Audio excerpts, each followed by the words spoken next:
You can't prepare for the unexpected, but you can prepare for how you'll respond when it happens. Today, I want to take you into one of those moments in my life and show you the process that kept me from getting stuck in the funk.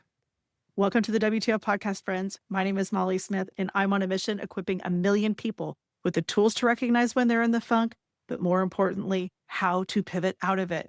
By tuning in today, you've joined me on this mission, and I am so glad that you are here. One thing that I have learned is that every single one of us is going to have those moments that divide our lives into before and after. You don't know when they're coming.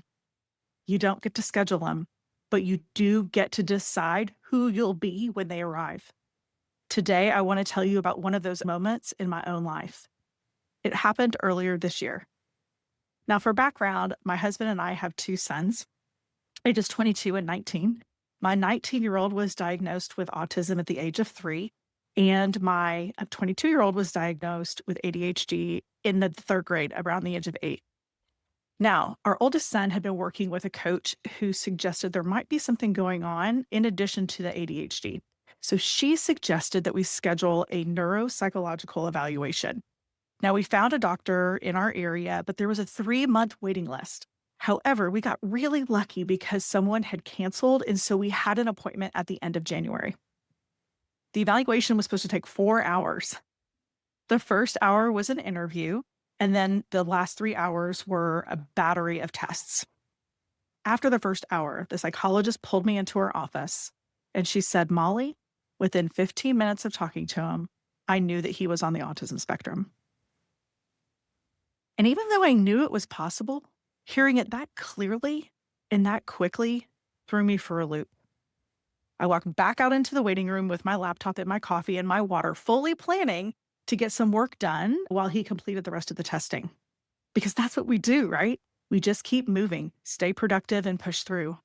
So I sat down, I opened my laptop, and all of a sudden I can feel the sensation rising in my body and camp out right behind my eyeballs, about to burst out in the form of tears.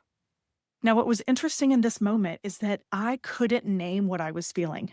Now, for context, I've been naming my feelings for a really long time, okay? But in this moment, I could not put a label on what that emotion was that I was feeling. So instead of pushing it down or trying to ignore it, I paused and I got curious. I asked myself, okay, what is this? What am I actually feeling right now? So I pulled out my phone, and in my favorites, in my photo album, is my feelings wheel, because sometimes I still need that visual prompt to help me put language to what I'm feeling. So I started looking through the wheel, and the word that hit me, like right in the gut, was stunned. I was stunned. Even though I knew this diagnosis was possible, it's a very different experience to contemplate it versus having it confirmed. I was stunned and I was shocked. And if I'm honest, there was this layer of mom guilt that started to creep in. You guys, I have another child with autism. This is not new to me, yet somehow I missed this. I sat there for a second, just letting myself feel it instead of trying to push past it. I took a couple of deep breaths and I decided to open up my online journal, and I just started typing, getting all the thoughts and feelings out of my head so that I could begin to process. As I did that, I could start to feel my body settle a little bit. Now, after I was done journaling, I sat there for a minute and I started to realize this time was different, because the last time I was in this situation, when my youngest was diagnosed, we had a lot more control. I could decide what we did next, what kind of support he got, what his diet looked like, everything. I had way more control because he was barely 3 years old. But this time, my son was turning 22 in a week. He's an adult. And in that moment, I realized that I don't have control over this the same way I did before. I can't control the diagnosis. I can't control what I did or didn't do leading up to this. But I could control how I respond to him, how I support him, and how I show up for him through this. And in that moment, I actually felt like I could move forward. I wasn't stuck. I wasn't beating myself up. I'd processed what I was feeling in that moment so that I could take my next best step. Now, in the weeks that followed, I'll be honest, more feelings bubbled up to the surface, and I had to check myself to make sure that I wasn't going down the worry and guilt spiral, because you know how easy that can be as the parent of adult children. If I didn't have this process, the following days and weeks would have been very, very different. Would I have still been emotional? Absolutely. Would I have still grieved? Of course. Would I still have those moments where guilt tried to creep back in? 100%. The difference wasn't that I didn't have the hard emotions. The difference was that I knew what to do with them. I had a process, one that helped me make sense of what I was feeling, one that helped me replace self-judgment with curiosity, one that helped me come back into the body and be present and grounded in the moment, and one that helped me focus on what was inside my control and outside my control. And little by little, it helped me move forward instead of staying stuck. This is the process that I use to pivot out of the funk. Now, I didn't create it because I have life figured out. Far from it. I created it because I've lived enough to know that the unexpected isn't optional. Every one of us is going to have moments that knock the wind out of us.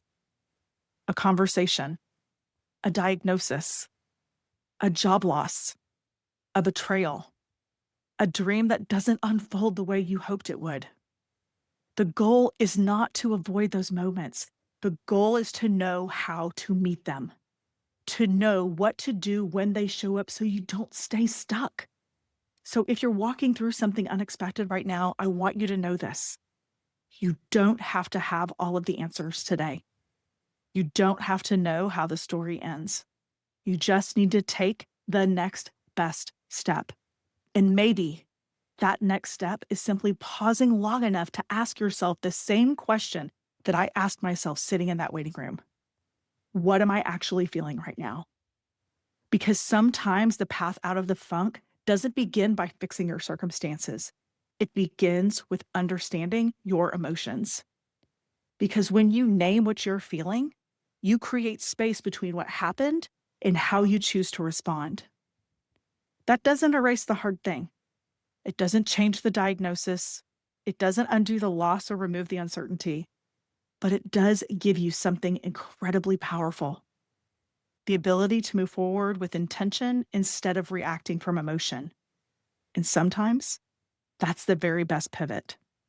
Not because your circumstances changed, but because you did. If this episode resonates with you in any way, or you know somebody who is in the funk because something unexpected happened, please consider forwarding it to them. It helps me in reaching the 1,000,000 people I'm looking to equip to pivot out of the funk.